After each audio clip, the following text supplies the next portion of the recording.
Hello everyone, welcome to another part in the Remaking Doors series. Today what we are going to be implementing is locked doors that require a key to open. So basically, we'll set a room, we'll determine if it'll be locked or not. We can determine the percentage, like 30% chance of it being locked. And then if it is, then we will spawn a key, and that key will be used to unlock the door. So first things first, what we're going to do is we're going to make some changes to our generation script. What we're going to do is this for you should say where is it? Oh, clone door colon pivot to um dot exit and dot c-frame. What we're going to change this to is dot entrance dot c-frame. So if it says dot exit dot c-frame, change that to dot entrance. And another thing we're going to do, we're going to go ahead and duplicate the door inside of replicate storage. We're going to put it inside here, and we are just going to put that inside of the start room, because this will be our start room door. So just go ahead, put that in there like that, and we can just go ahead and put that inside of the start room. So now if we hit play, it should be 0, and then oh wait, hold up, one other thing, make sure that the handler code is enabled, and let's just go ahead and see. So it should be 0, then it should be 1, and then it should be 2, and it should be the same thing. Just we're going to change that little thing right there. So now what we're going to do is we have to code it so that the shells can be opened. So to do this, we're going to have to change, if you're using my model, these shells right now are unions. We're going to change that to models to, we're going to change the unions to models. So to do this, first of all, we're going to make a folder inside of big shelf, and we're going to name this drawers. We will take one of them, we will go in there, we're going to go to the model tab, and we're going to click separate. We're going to group that one, we're going to throw this shelf in there, we're going to separate that one, and we are going to group it.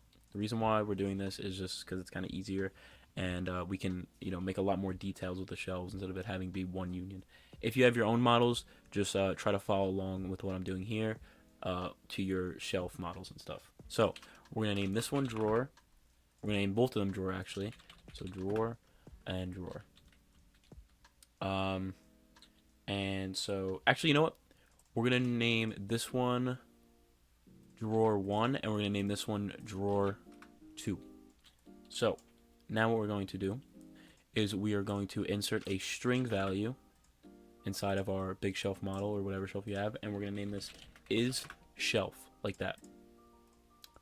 Next thing we're going to do is we're going to go into the drawer models, and we're going to get the base part, so the part that's like the floor of the shelf almost. And when we get this, we're going to name this base. Same thing for drawer 2. We're going to get the base part, and we're going to name this base.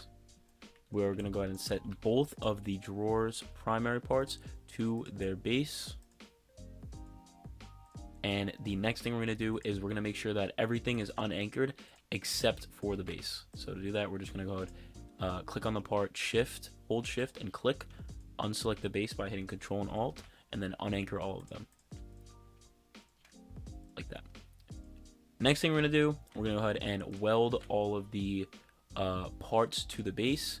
So you can either do it by you going to model and then creating a new weld for each of them, or I have a plugin that I can just select all of them, tools, and new weld, and they will all be inside of the base, like so. So now that we have all that welded, we need to insert some values and attachments inside of our drawers. So first value will be a bool value. This will be called is open, and we can just go ahead and take that and put it into drawer number 2. Both of the values will be set to false. Then inside of the base, we're going to insert an attachment, and this will be the attachment that the player interacts with to open the door. So we're going to put it on our handles, and we can name this attachment interact, and we can put it inside of both of the bases, and they should be in the same spot on the handle. So the drawers are now set up to be coded. So let's go inside of our generation script, and we are going to code right in this part when we're generating the furniture inside of our rooms. Also, another thing, this for you might say template.transparency equals 1. I just changed mine to template:destroy because it'll just destroy the template and it'll be easier. But If you want to leave it to transparency 1, it doesn't really matter. You can leave it to that. You can leave it at that. So let's start coding our drawer. So we're gonna say local. We're gonna say if cloned furniture find first child is shelf. Then so we're seeing if it's a shelf or not. Then we're going to say, let me think here. We're gonna say.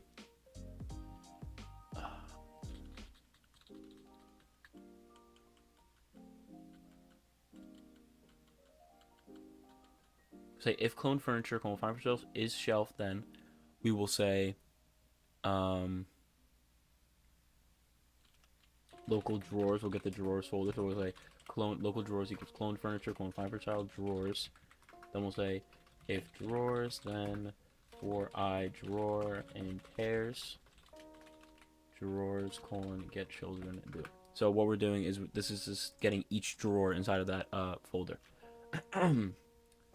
Then what we will say is we'll get the is open val. So we'll say local is open val equals drawer find first child is open. Then we'll say local interact attachment equals drawer dot base find first child interact. So then we could say if is open val and interact attachment, then we can make a new prompt. Local new prompt equals instance.new proximity prompt interact attachment. So we're setting the parent of the new proximity prompt to the interact attachment. Then we can say local new we could say new prompt dot max activation distance equals 6. New prompt that requires line of sight equals false, and new prompt dot action text equals blank. Then we can say new prompt dot triggered connect function and leave that blank for now. Then we're gonna have to go ahead and do is we're gonna have to get the original C-frame of the actual shelf itself. So to do this, we're just gonna say local original C-frame equals drawer dot primary part dot C-frame. Then we can go ahead and go up to here, up to the top of the script, and make a new function called interact drawer. And what we're going to need here is we're going to need some values inside of this parentheses. So we're going to need the actual drawer model. We're going to need the is open val, and we're going to need the original C-frame like this. So we'll just go ahead and send those over in the trigger prompt. So we'll say interact drawer, and then we'll send over the drawer. We'll send over the is open val, and we'll send over the original C-frame. What we're going to do here is we're going to say local tween service. We're going to go back up to the function interact drawer. We're going to say local tween service equals game get service tween service. Then we're going to say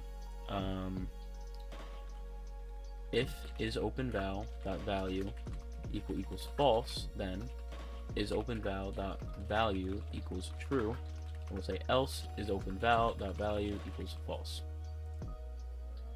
So then once we have all that set up, let's go ahead and start coding the actual drawer opening and closing. So we're gonna have to define the opened C-frame tween, not the open C-frame tween, the open C-frame. So we have the original C-frame, which is the original C-frame where its starting position is. Now we're gonna have to determine what it'll look like when it's open. So we'll say local open C-frame equals original C-frame times C-frame dot new 0, 0, negative 1.5. So what this is saying is it's saying the original C-frame times 1.5 studs out. So yeah, basically you can change this. If you want it more out, you make it higher. If you want it more in, you can make this lower, and you can just mess around with these C-frames until these values until you like what it looks like. Next, we'll make the actual tween. So we'll say tween service creates drawer dot primary parts tween dot new 0.5 C curly brackets C-frame equals open C-frame tween play. So this is just the info. This is basically the time it'll take to open the drawer. So it'll take 0.5 seconds, and then we're just setting the C-frame to the open C-frame. We can copy this, we can paste it down here, get rid of the open C-frame, and instead of saying open C-frame, just say original C-frame.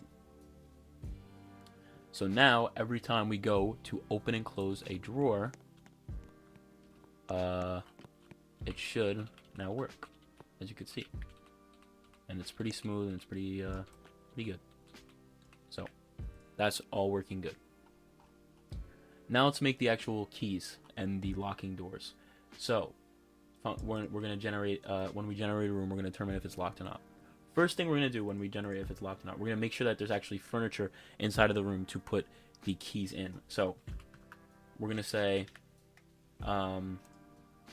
local furniture folder equals clone room colon furniture.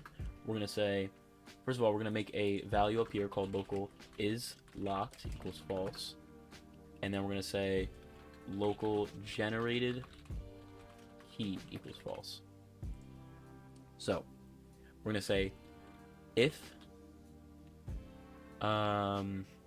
is locked equals false and furniture folder then.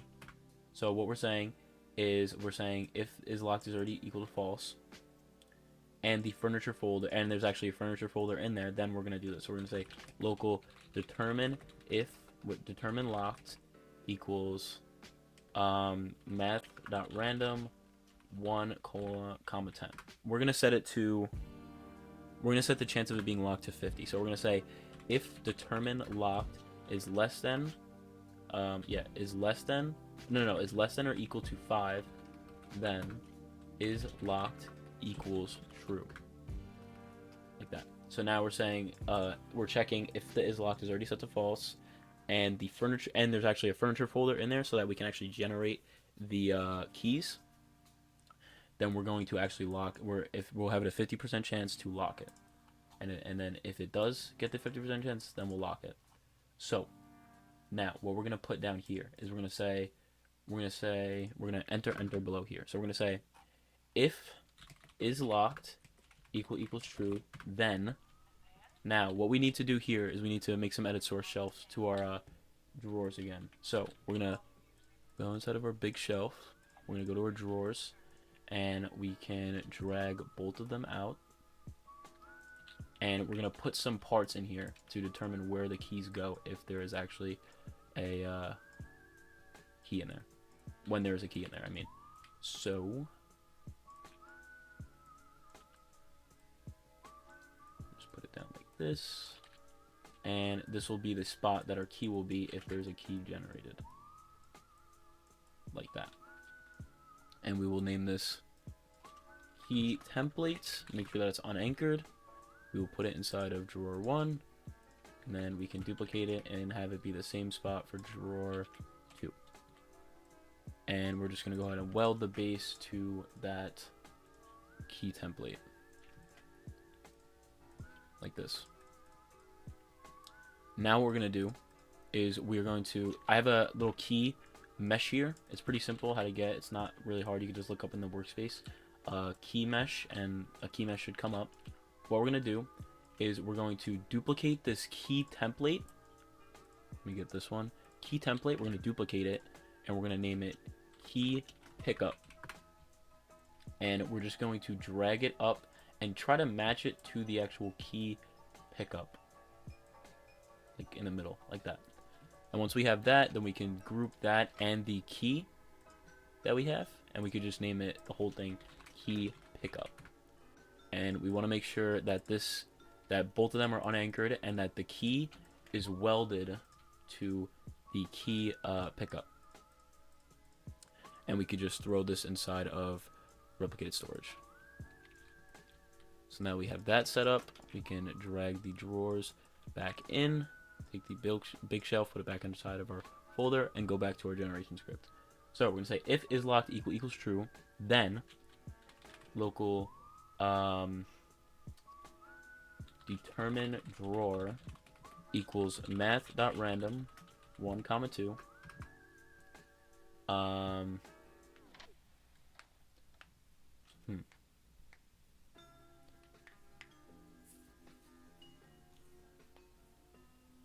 Let me think here.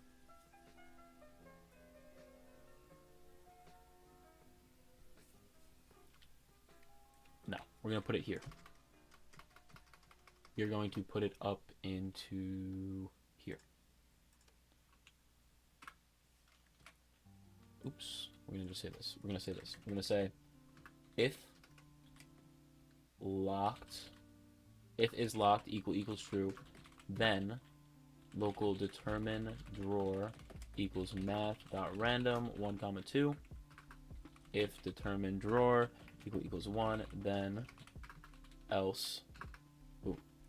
So we're gonna say local determine drawer equals math dot random 1 comma 2. Then we're gonna say local new key equals replicated storage dot key pickup colon clone.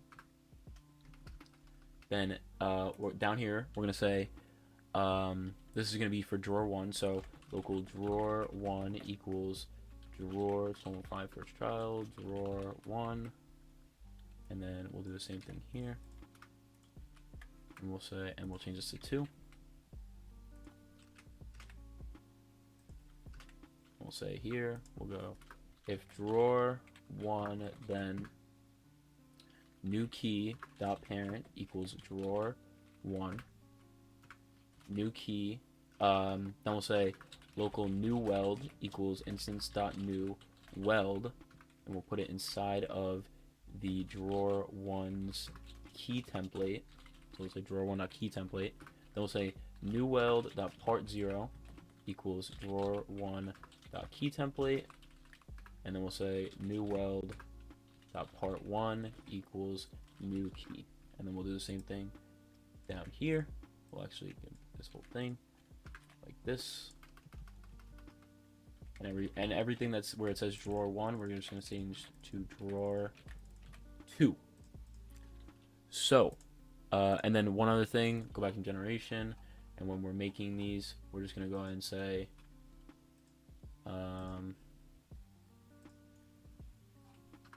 drawer dot key template dot transparency equals 1. Let's go ahead and run and try to find a room that is locked, and it needs to be a room that actually has furniture in it. So this one can't be locked because it has no furniture. Okay, is this one locked? Let's find out, because we don't have a way to determine yet if it's locked. Oh, wait, it looks like there's an error. Expected base part gotten. Oh, I see what the problem is. We're gonna set, instead of saying the part 1 is the new key, we're gonna say dot key pickup. So new key dot key pickup. Yeah, okay. So now let's hit play, and there should be no errors. No, okay, no errors. Okay, is this room locked? Please, I would love to have a locked room right off the bat. And it is. Oh wait, actually, we can't even know if it's locked or not. We didn't actually set a value inside of the door. Oh, okay. So look, this is what we're gonna do. As well as saying is locked equals true, we're gonna say local new string equals instance dot new string value, and then we're gonna put it inside of the clone door, so the door in the room, and we're gonna say new string dot name equals locked. So basically what that's doing is we're saying if it's locked, if we determine that it's going to be locked, then we're going to make a new string inside of the door of the room, and that string will be called locked. So let's go ahead and see if we can get a locked room here to test out what we have. So let's see, is this room locked? No. Okay, have to find a new room. Have to find another room that is locked. Is this room locked? Yes. Okay, let's go ahead and try to find the key. Oh, and as you can see, we have the key in this drawer. So now the key is in this drawer, and you can open and close. And yeah, so if you see there's like that big gray thing right there, that's because I don't think we set the transparency of the key pickup to 1. So let's go ahead and set that to 1, and now it should that whole gray thing shouldn't be visible. So now that we have that working, we need a way to pick up the key. So what we're gonna do is we are going to, when we make the key, we're going to, let's see here, pick up equals, okay, Next, what we're going to say is we're going to say local new prompt equals instance.new proximity prompt, and we're going to put it inside of the new key dot key pickup. The new prompt will be, and there's no point in putting it inside of these because we could just put it up here. So new prompt dot max activation distance equals 6. Then we'll say new prompt dot requires line of sight equals false. Then we'll say new prompt dot action text equals pick up. We'll say new prompt dot object text equals key. So let's go ahead and see if this works now.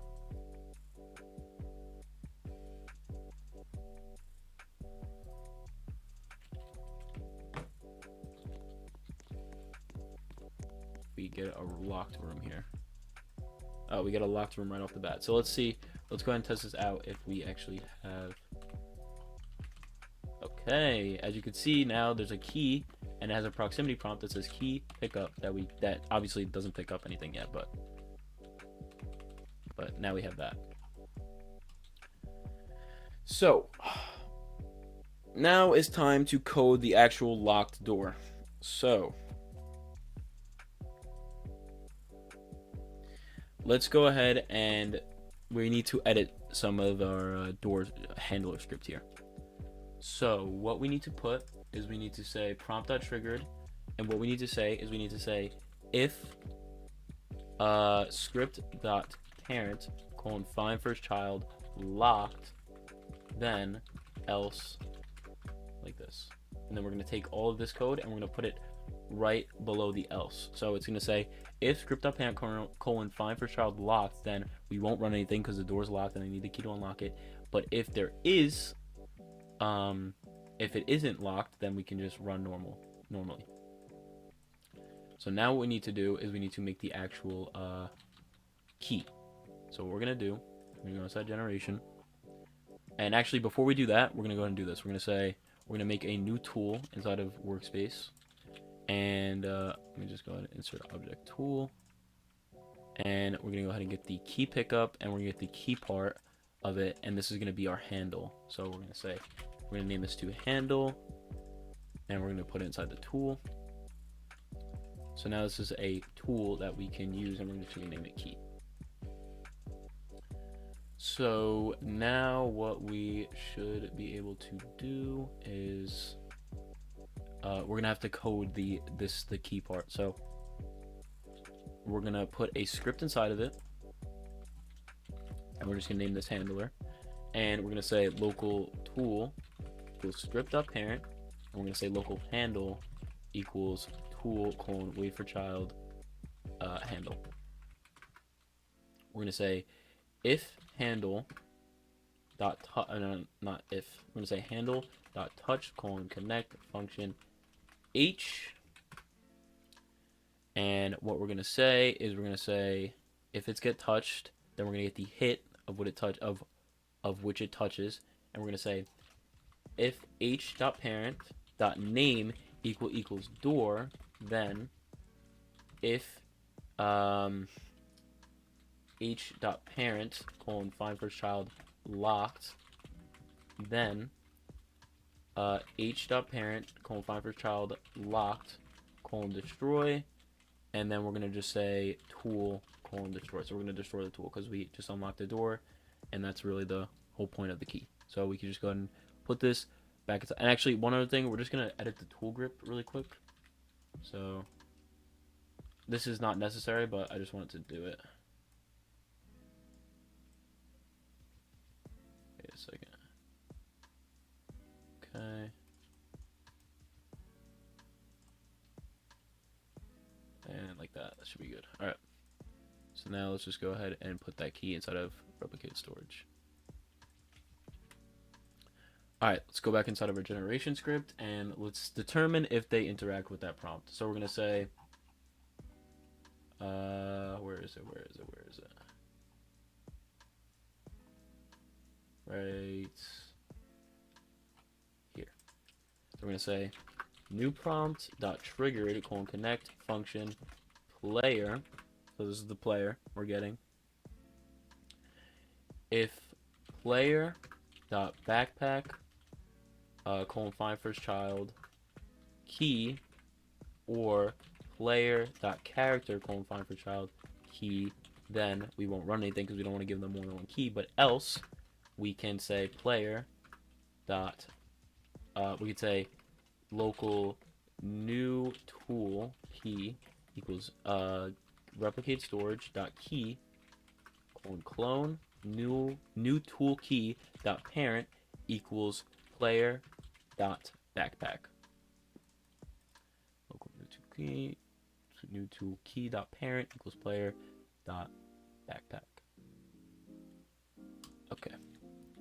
And one other thing we're gonna do before anything is inside of the door we're going to get a little locked oops, spelled that wrong. Lock.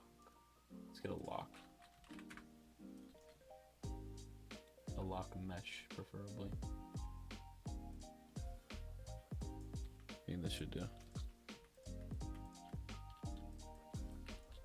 And we will just go ahead and put that on our door like this, because the door is locked, and this will only show up if the door is locked. So we'll change this to yellow. We can leave it anchored, and we're just going to change this to metal. Okay. Put it inside of the door and put it inside of replicate storage. And also set that lock transparency to 1. Set all the can collide and stuff like that off to off. When we go back inside of our key tool, we're going to say h.parent colon find first child lock dot anchored equals false, and that should be good. We go inside generation. When we determine if the room is locked or not, we're going to say cloned door colon find first child lock dot transparency equals 0.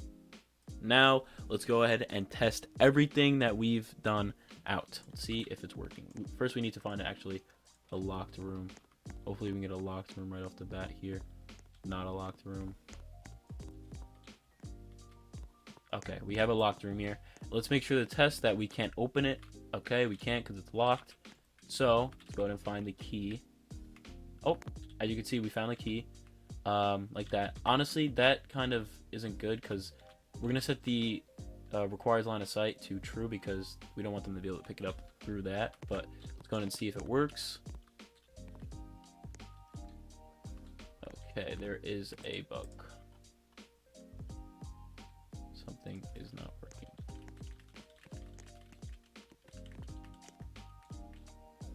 Okay, what is not working? Let's take a look. Oh, because none of this is on. Make sure that the handle and the key has its can touch to true. And while we're at it, let's set the prompt to requires line of sight to true. So yeah, just make sure that the can touch on the key's handle is actually set to true. And we're gonna set, and we set the requires line of sight to true. I mean to false. Come on, can we get a locked room here? Okay, we have a locked room here. We go up to it, can't open it. Let's try to find the key. Oh, and we found the key. And there is a bug. Because now it's all buggy because we can't interact with it. So let's try to fix that. So we're going to go back to our big shelf. We're going to drag out our drawers. And we're going to set everything in here to can touch to false. Everything. And that should be good. Key template. And we're going to set the key templates to can collide. We're going to set that to false. Let's see if that changes anything.